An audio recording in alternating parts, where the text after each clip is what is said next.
আর আপনারা বলবেন সুবহানাল্লাহ নাকি?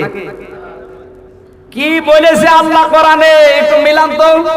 নামাজের ভেতরে 24 ঘন্টায় 32 বার আপনি সূরা ফাতিহাটা পড়ছেন পবিত্র হওয়ার জন্য।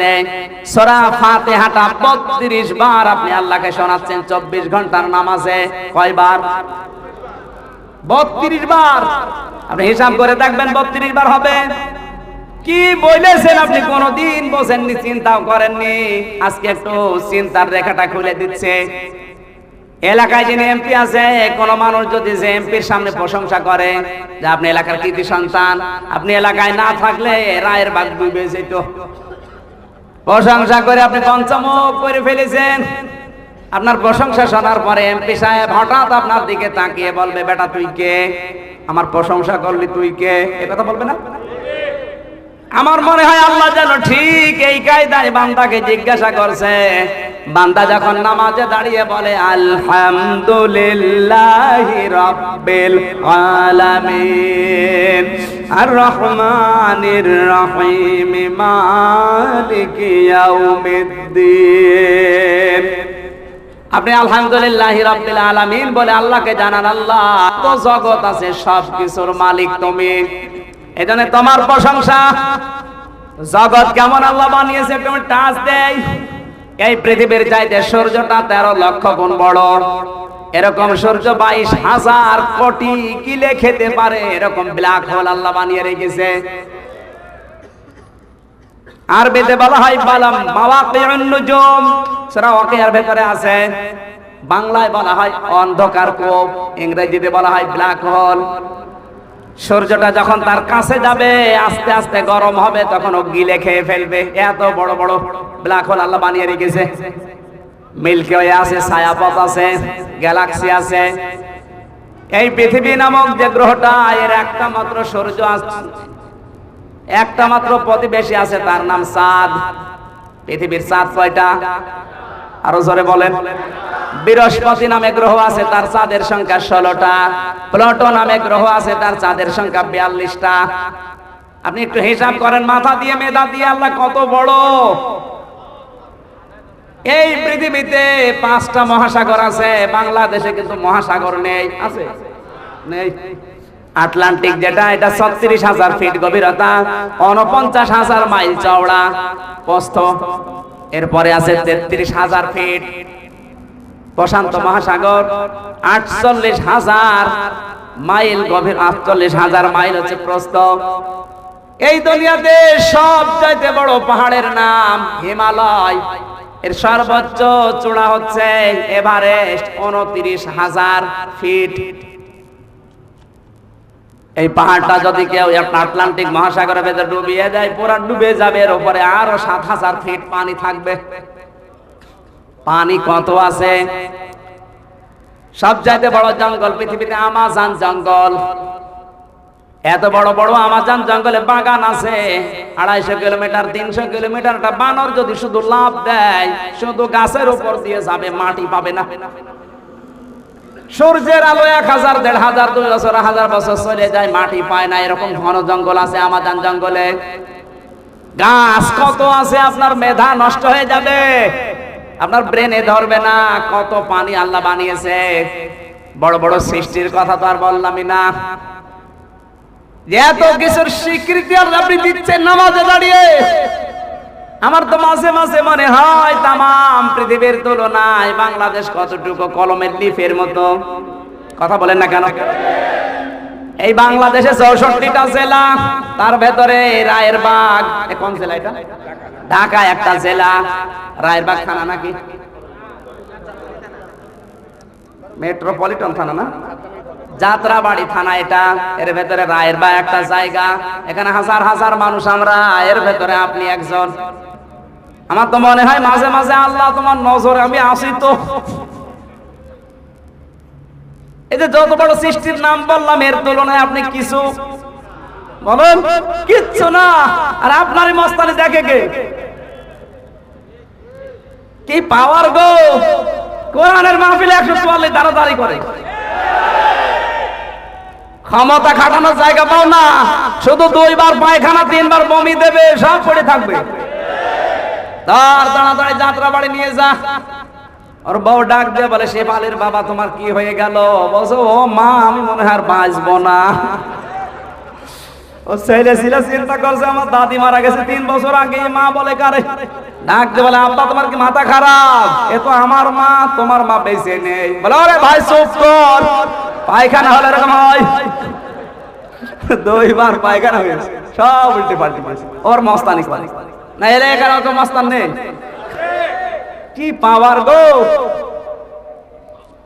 আপনি ক্ষমতার মালিক আমার আল্লাহকে জানালেন, প্রশংসার মালিক আল্লাহকে জানিয়ে দিলেন। আর রহমান রহিম, তুমি রহমান তুমি রহিম। মালিক ইয়াউমিদ্দিন, কিয়ামতের একচ্ছত্র মালিকানা তোমার। কিয়ামতে কেউ বাঁচাতে পারবে না তুমি ছাড়া। কথা বলেন না কেন?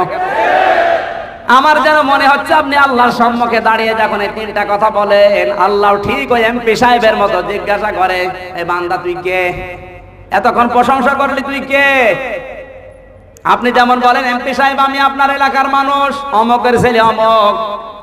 আপনি যেন আল্লাহকে ঠিক কে এই কথা বলার পরে জবাব দিচ্ছেন, ইয়্যাকা না'বুদু ওয়া ইয়্যাকা নাস্তাঈন।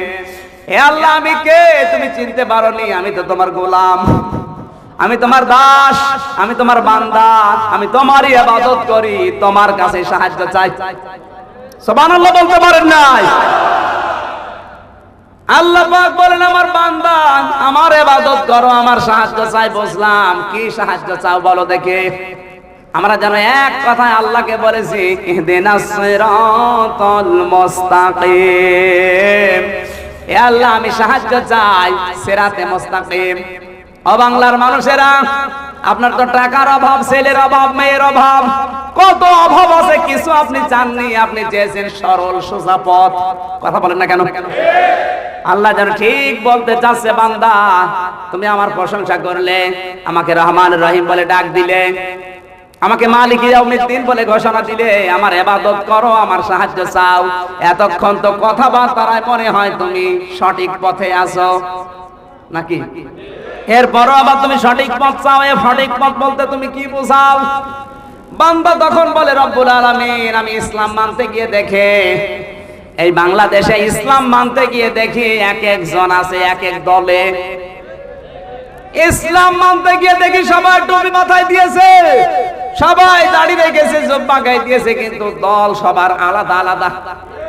আমি তো আজ বিভ্রান্তিতে পড়ে গেছি। ইসলাম তো আর সব দলে নেই, ইসলাম আছে একটা দলে। কথা বলেন না কেন?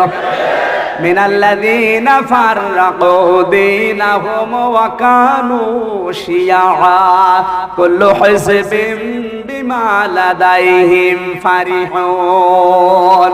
সূরা রূম 21 নম্বর পারা 8 নম্বর পৃষ্ঠা 14-15 নম্বর লাইনের 32 নম্বর আয়াত। রব্বুল আলামিন বলেন, দুনিয়াতে যে যেই দলে আছে ও ওই দলের কর্মসূচি নিয়ে আনন্দে আছে।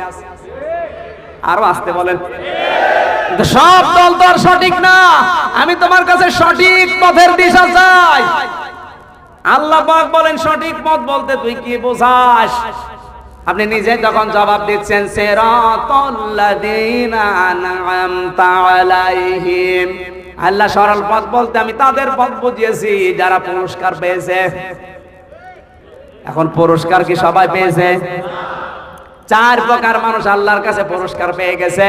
সূরা নিসা 5 নম্বর পারা 8 নম্বর পৃষ্ঠার 1 নম্বর লাইনের 68 নম্বর আয়াতে আছে। আল্লাহ তাআলা বলেন, মিনান নাবিয়িনা ওয়াস সিদ্দিকিনা ওয়াশ শুহাদাই ওয়াস সালিহিন। নবীরা পেয়েছে পুরস্কার, সিদ্দিকরা পেয়েছে, শহীদরা পেয়েছে, সালিহিন বান্দারা পেয়েছে। এখন এই 4 প্রকার মানুষ কি কারণে পুরস্কার পেল এটা আপনাকে জানা লাগবে। নবীরা পুরস্কার শুধু আপেল খেয়ে পেয়েছে? কি খেয়ে পেয়েছে আপনি টের পাচ্ছেন না? নবীজি দাঁত ভেঙেছে ওয়াজ করার কান্নাকাটি করে। নবী মনে হয় মেসাক করতে গিয়ে দাঁত ভেঙে ফেলেছে। তাইফের ময়দানে নবী রক্ত দিয়েছে, মনে হয় গাছ চুল কাঁদেছে, রক্ত বেরিয়ে গেছে। কেন নবী রক্ত ছড়ায়, কেন দাঁত ভাঙে আপনি টের পান না? সুতরাং এই পথে টিকে থাকতে হলে আপনার দাঁতও ভাঙবে, রক্তও ঝরতে পারে। পুরস্কার তারা এমনি দেবে না। এরপরে আছে সিদ্দিক, এরপর আছে শহীদ, এরপর আছে সালিহিন। আমি এক একটা শব্দের হাজার হাজার কথা লুকিয়ে আছে, শুধু টান দিয়ে বের করা দরকার। রাত গভীর বলে আমি এত রাত পর্যন্ত কথা বলি না, কিন্তু আজকে শেষ করতে পারছি না। এই 4 প্রকার মানুষের ভেতর আপনাদের গণ্য হওয়া লাগবে। আল্লাহ পাক বলেন এতটুকু বলে তুমি শেষ করনি, শেষে আমাকে বলে রব্বুল আলামিন তোমার কাছে আমার শেষ আবেদন আকতি গায়রিল মাগদুবি আলাইহিম ওয়ালাদ-দাল্লিন। আল্লাহ তুমি তাদের পথে আমাদেরকে চালিও না যারা অভিশপ্ত, যাদের প্রতি তোমার লানত। এখন আল্লাহর লানত পেয়েছে কারা? ইহুদি আর খ্রিস্টান। কথা বলেন না কেন? ইহুদি খ্রিস্টান আল্লাহর লানত পেল কেন? ওরা কিন্তু জানতো মুহাম্মদুর রাসূলুল্লাহ শেষ নবী, কারণ ওদের তাওরাতে ইনজিলে লেখা ছিল। কথা বলেন। ওরা জানার পরে ওই হিংসার বশবর্তী হয়ে হঠকারিতা করে অহংকার করে নবীকে মানে নাই। এই জন্য আল্লাহ ওদের উপরে কি দিয়েছে? অভিশাপ। জোরে বলেন না কেন? আজ বাংলাদেশে যে সমস্ত মানুষ হক পথ কোনটা, সত্য পথ কোনটা, সত্য দল কোনটা জানে, জানার পরও হিংসার বশবর্তী হয়ে অহংকার করে মানে না। আপনি নিজের ফতোয়ায় নিজে ধরা খাবেন। আপনি কি শুধু ইহুদি খ্রিস্টানকে বরদোয়া দিচ্ছেন, না নিজের উপরেও তো নিচ্ছেন? ওরা যদি সত্যকে সত্য জানার পরে না মানার কারণে ইহুদি হয়, আল্লাহর লানত পায়। আজ বাংলাদেশে সত্য কোনটা উদ্ভাসিত হয়ে গেছে, জানার পরও যারা হিংসা করে অহংকার করে মানে না, ওরা ইহুদি খ্রিস্টানদের মতোই লানত প্রাপ্ত।